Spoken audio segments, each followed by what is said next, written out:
தமிழக அரசு ரேஷன் அட்டைகளுக்கு 1000 ரூபாய் வழங்கப்படும் என்ற அறிவிப்பை வெளியிட்டிருக்காங்க. யார் யாருக்கெல்லாம் இந்த 1000 ரூபாய் வழங்க போறாங்க அப்படிங்கிறத டீட்டெயிலாக பார்க்கலாம். சீர்காழி, தரங்கம்பாடி பகுதிகளில் மழையால் பாதிக்கப்பட்டவர்களுக்கு ரேஷன் கார்டுக்கு 1000 ரூபாய் வழங்கப்படும் அப்படிங்கிறத தமிழக அரசு தெரிவிச்சிருக்காங்க. வடகிழக்கு பருவமழையால் பாதிக்கப்பட்ட கடலூர், மயிலாடுதுறை மாவட்டத்தில் தமிழக முதலமைச்சர் நேரில் சென்று ஆய்வு செய்தார்கள். பாதிக்கப்பட்ட மக்களுக்கு ஆறுதல் கூறியதோடு சீர்காழி, தரங்கம்பாடி பகுதிகளில் வசிக்கும் மக்களுக்கு குடும்ப அட்டைக்கு 1000 ரூபாய் வழங்கப்படும் அப்படிங்கிற உத்தரவை பிறப்பிச்சிருக்காங்க.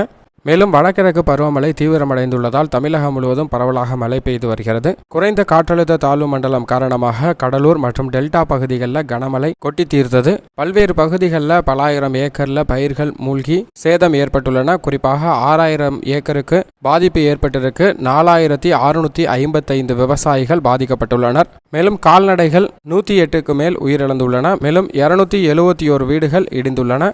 231 குடிசை பகுதிகளில் வெள்ள நீரானது சூழ்ந்திருக்கிறது. குறிஞ்சிப்பாடியில் கூரை வீடு சேதமடைந்த 10 பேருக்கு 41,000 ரூபாய் நிவாரண உதவித்தொகை வழங்கப்பட்டுள்ளது. மேலும் பயிர்கள் சேதம் குறித்து ஆய்வு நடத்தப்பட்டு வருகிறது. பயிர்கள் சேதம் குறித்த முழு அறிக்கை இன்னும் 5 நாட்களுக்குள் பெறப்பட்டு உரிய நிவாரணமாவது வழங்கப்படும் அப்படிங்கிறத தமிழக அரசு தெரிவிச்சிருக்காங்க.